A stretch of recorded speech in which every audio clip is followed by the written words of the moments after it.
नमस्कार साथियों, मैं सरिता। स्वागत है आपका मेरे कहानियों के चैनल कुछ भूल गए कुछ याद है में। यहाँ मैं प्रत्येक अंक में आपके लिए एक नई कहानी लेकर आती हूँ।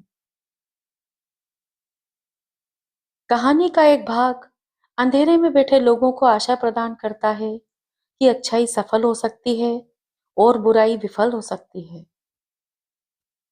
आज आप सुनेंगे रविंद्रनाथ टैगोर जी की एक व्यंग्यात्मक कहानी, राम कन्हई की मूर्खता। आइए सुनते हैं। जो कहते हैं गुरुचरण के मृत्यु के समय उसकी दूसरी घरवाली अंतःपुर में बैठकर ताश खेल रही थी। वह विश्व निंदक हैं। वह तिल को ताड़ बनाते हैं।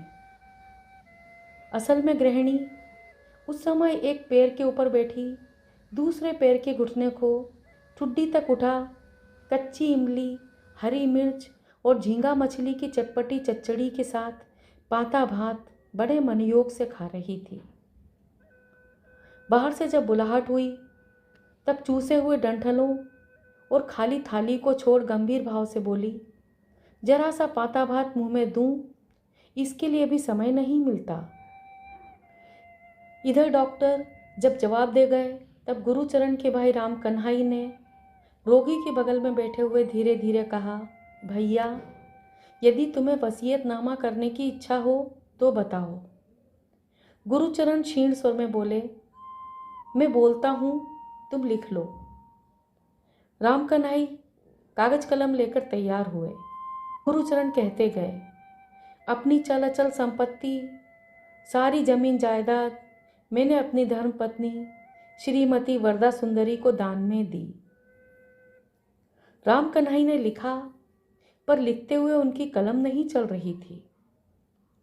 उन्हें आशा थी कि उनका इकलौता पुत्र नवदीप निसंतान ताऊ की सारी संपत्ति का अधिकारी होगा।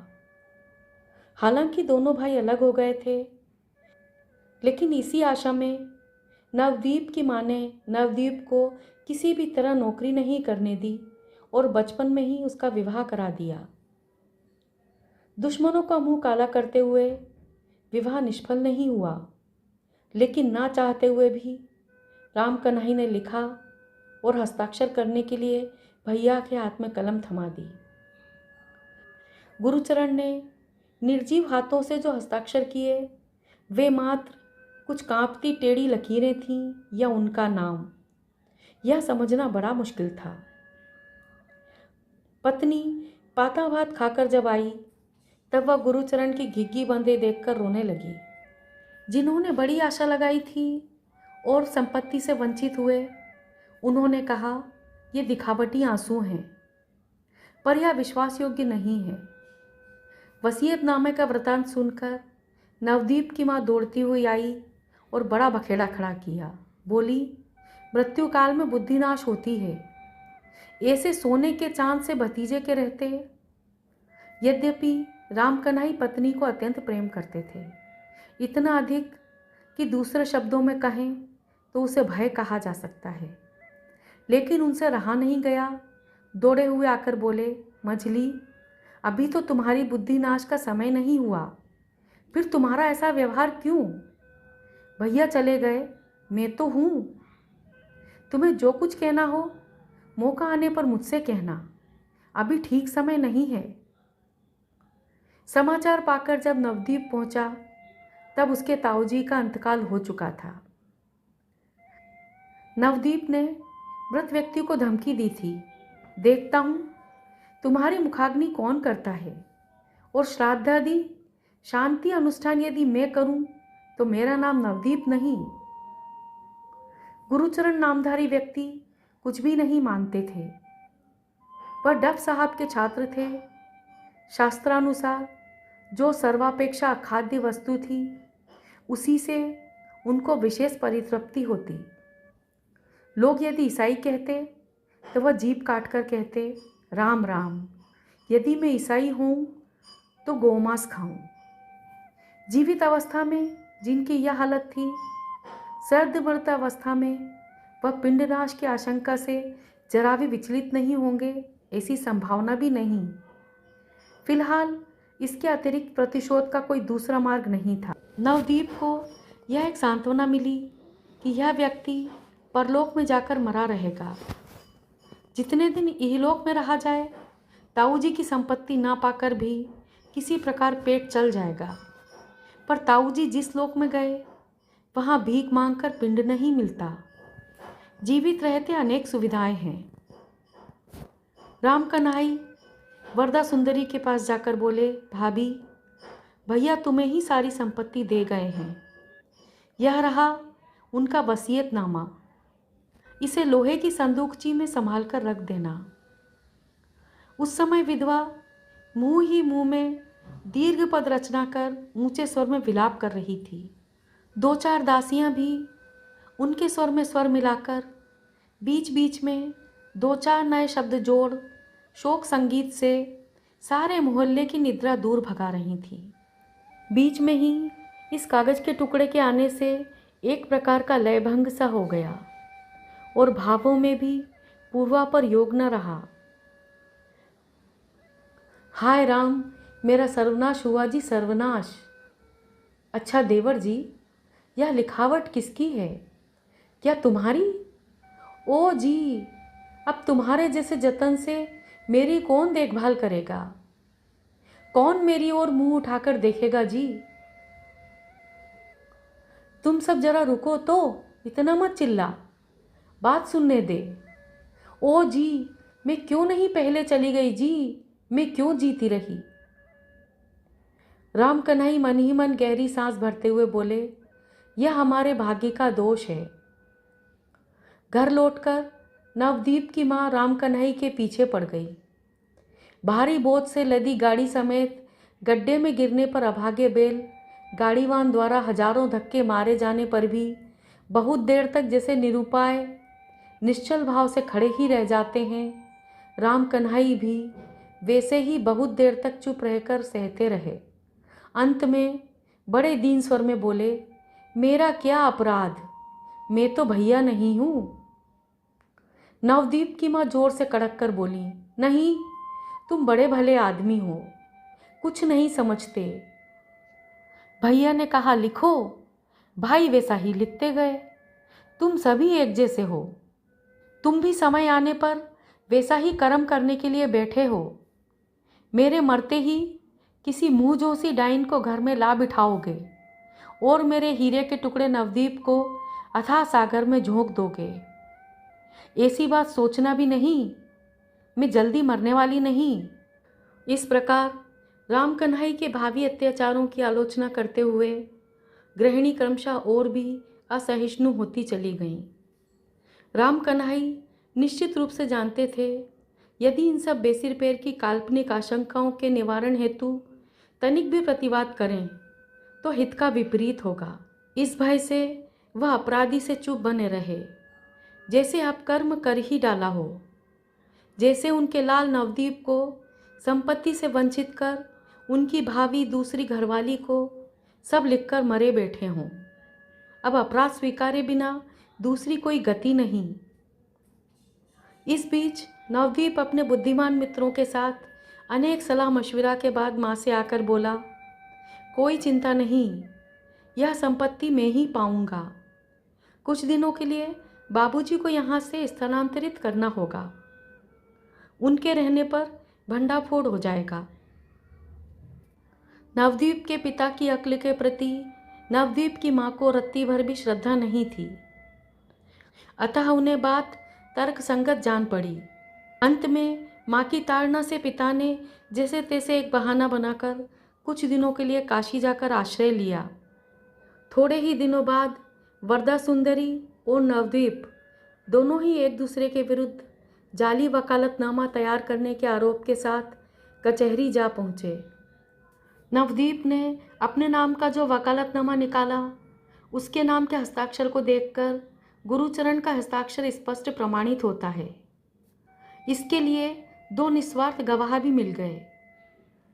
वरदा सुंदरी की ओर से अकेले नवदीप के पिता ही गवाह रहे और हस्ताक्षर का पहचानना अन्य किसी के लिए संभव नहीं था। उनके अपने घर में पलता हुआ एक ममेरा भाई था, वह बोला, दीदी चिंता की कोई बात नहीं है, मैं गवाही दूंगा और दूसरे गवाह भी जुटाऊंगा। मामला जब पूरी तरह तैयार हो गया तब नवदीप की माँ ने नवदीप के पिता को काशी से बुलवा भेजा। अनुगत सज्जन थैला और छाता हाथ में लेकर यथा समय आ उपस्थित हुए। यहाँ तक कि किंचित रसालाप तक करने की चेष्टा की। हाथ जोड़कर मुस्कुराते हुए बोले, गुलाम हाजिर है, अब महारानी की आज्ञा होती है। गृहिणी ने सिर हिलाकर कहा, बहुत हुआ, अधिक हंसी ठट्टा ना करो। इतने दिन बहाना बनाकर काशी में बिता आए, एक दिन के लिए भी मेरी याद नहीं आई। इस प्रकार दोनों पक्ष बहुत देर तक एक दूसरे के नाम पर प्रेम का अभियोग लगाते रहे। अंत में नालिश व्यक्ति को छोड़कर जाति पर आ पहुंची। नवदीप की माँ पुरुष के प्रेम के साथ मुसलमान के मुर्गी वात्सल्य की तुलना करने लगी। नवदीप के पिता ने कहा, रमणी के मुख में मधु, हृदय में छुरी है। यद्यपि इस मौखिक मधुरता का परिचय नवदीप के पिता को कब मिला कहना कठिन है। इसी बीच राम कन्हई को सहसा कचहरी से एक गवाह का सम्मन मिला। जब वह उसकी असलियत समझने की कोशिश कर रहे थे तभी नवदीप की माँ ने आकर रोना पीटना शुरू कर दिया। बोली, खून पीने वाली चुड़ैल ने नवदीप को उसके स्नेहशील ताऊ के उत्तराधिकार के औचित्य से वंचित भर करना चाहा हो, इतना ही नहीं है, ऊपर से मेरे लाल को जेल भिजवाने का बंदोबस्त कर रही है। धीरे धीरे मामले का अनुमान लगाकर राम कन्हई की आंखें खुली की खुली रह गईं। वह ऊंचे स्वर में बोल उठे, तुम सबने यह क्या सर्वनाश कर डाला। गृहिणी धीरे धीरे रौद्र रूप धारण करके बोली, क्यों, क्या इसमें नवदीप की ओर से कोई गलती हुई है? क्या वह अपने ताऊ की संपत्ति लेगा नहीं, ऐसे ही बिना प्रतिवाद के छोड़ देगा? कहाँ से एक कानी खसम खानी कोड़ी नाकर जम बैठी, इसे कौन संतान सह सकती है? मान लिया कि मृत्यु समय में तथा डाइन के मंत्र बल से किसी मूढ़मती ताऊ को बुद्धिभ्रम हो गया हो और उसके हीरे से भतीजे ने यदि उस भ्रम को अपने हाथों सुधार लिया हो, तो ऐसा क्या अपराध हो गया? हतबुद्धि राम कन्हई ने जब देखा कि उनकी स्त्री और उनका पुत्र दोनों मिलकर कभी तर्जन गर्जन तो कभी अश्रु विसर्जन करने लगे, तब सिर पीटकर वह चुप बैठे रह गए। अन्न त्याग दिया, छुआ तक नहीं। इस प्रकार 2 दिन मौन अनशन में बीत गए। मुकदमे का दिन आ गया। इस बीच नवदीप ने वरदा सुंदरी के ममेरे भाई को डरा धमकाकर प्रलोभन देकर ऐसे वश में कर लिया कि उसने अनायास ही नवदीप के पक्ष में गवाही दी। जब जयश्री वरदा सुंदरी को त्याग दूसरी ओर जाने लगी थी तभी राम कन्हई की पुकार हुई। अनशन से मृत प्रायः सूखे होंठ मुंह वृद्ध ने कांपती दुर्बल उंगलियों से गवाह के कटघरे को जकड़कर पकड़ लिया। चतुर बैरिस्टर ने अत्यंत चतुराई से पेट की बात निकालने के लिए जिरह शुरू की। बहुत दूर से आरंभ कर सावधानी से धीरे धीरे प्रसंग पर आने का प्रयास करने लगे। तब राम कन्हई ने जज की ओर घूमकर हाथ जोड़े और बोले, हुजूर, मैं वृद्ध अत्यंत दुर्बल हूँ, मुझ में अधिक बोलने की सामर्थ्य नहीं। मुझे जो कुछ कहना है संक्षेप में कह देता हूँ। मेरे बड़े भैया स्वर्गीय गुरुचरण चक्रवर्ती मरने के समय अपनी सारी संपत्ति का वसीयतनामा अपनी पत्नी श्रीमती वरदा सुंदरी के नाम कर गए। वह वसीयतनामा मैंने अपने हाथ से लिखा और भैया ने अपने हाथ से हस्ताक्षर किए। मेरे पुत्र नवदीप चंद्र ने जो वसीयतनामा पेश किया वह जाली है। कहते कहते कांपते हुए राम कन्हई मूर्छित हो गए। चतुर बैरिस्टर विनोदपूर्वक बगल के अटॉर्नी से बोले, बाय जॉब, इस आदमी को कैसे कसकर पकड़ा। ममेरा भाई दौड़ा हुआ दीदी से जाकर बोला, बूढ़े ने सारी मिट्टी पलीद कर दी थी, मेरी गवाही से मुकदमे की रक्षा हुई। दीदी बोली, ऐसी बात है, आदमी को कौन पहचान सकता है। मैं तो बूढ़े को भला आदमी समझती थी। जेल में बंद नवदीप के बुद्धिमान मित्रों ने बहुत सोचकर तय किया कि अवश्य ही वृद्ध ने डर से यह काम कर डाला है। घर लौटकर राम कन्हई को कठिन वकार ज्वर ने घेर लिया। प्रलाप में पुत्र का नाम उच्चारण करते करते वह दुनिया से कूच कर गए। नाते रिश्तेदारों में से किसी किसी ने कहा, और कुछ दिन पहले ही चला गया होता तो अच्छा होता। आज की कहानी यहीं खत्म होती है। स्वार्थ, चालाकी और धोखे से सफलता पाने की अंधी दौड़ में जो व्यक्ति ईमानदारी और सिद्धांतों पर चलता है, उसे दुनिया मूर्ख समझने लगती है। मैं सरिता अब आपसे विदा लेती हूँ। कल फिर मिलूंगी एक नई कहानी के साथ। नमस्कार।